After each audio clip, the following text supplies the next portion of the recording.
Okay, so I am going to show you how to find and store and use intersections, okay, in a graphing calculator. So I just made something up. So let's say I have x squared and x plus 1, and I want to graph that. And then I want to find the two intersections right here and right here because I need to put this into an integral, okay? And then I want to find the area in between. If I want to find the area in between, I have to define my a and my b, my lower and upper limit for my integral.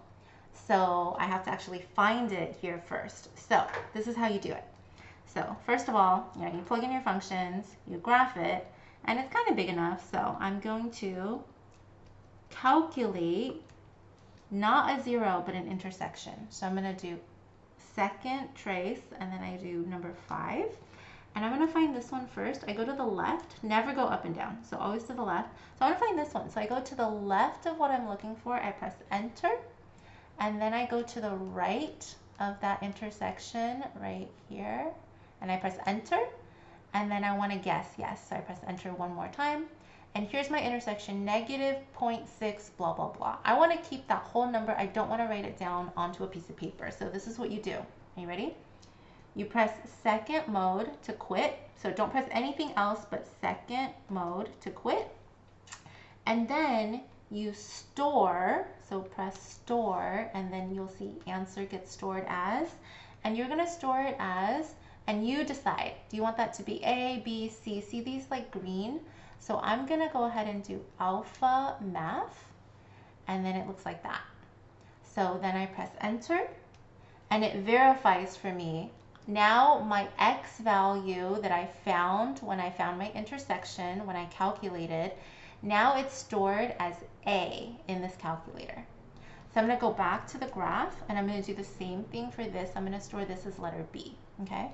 So again, I calculate it. So second trace. Number 5 would be intersection, so I go to the right.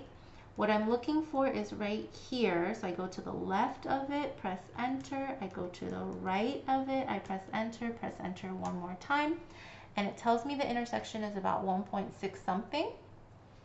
I'm going to quit, so second mode is quit, and I'm going to store this as B this time. So I go down here, store, press store, and then now I want letter B. So letter B is right here. So it's going to be alpha apps. So alpha apps gives me B. And then I press enter. Okay, so now, yes, that looks good. It verifies for me that's, the numbers that I wanted from what I found for intersection. Okay, so now what I want to do is I'm going to go back to the graph and I'm going to take a look at it. If I'm finding the area in between, it's going to be the line and then minus, the top is the line, and then minus the bottom, which is the parabola. Okay, let me just remember what those were again. So it was x plus 1 and x squared. Okay, so I'm going to quit. All right, so now I want to just plug it in to my integral. So I'm going from A to B. So I literally just go alpha math for A, alpha apps for B. So I go from A to B. These are my A and B's. And then I want my, y sub 1 in here. So I can do alpha F4, press enter. If you don't like that, you can also do variables and then go to y variables, press enter. So it's the same thing. And then in terms of x. All right, and then I go ahead and calculate. So there's my area, but that's like the whole way through. Okay, so that's how I go ahead and find and store and then also calculate using that graphing calculator. Okay, good luck.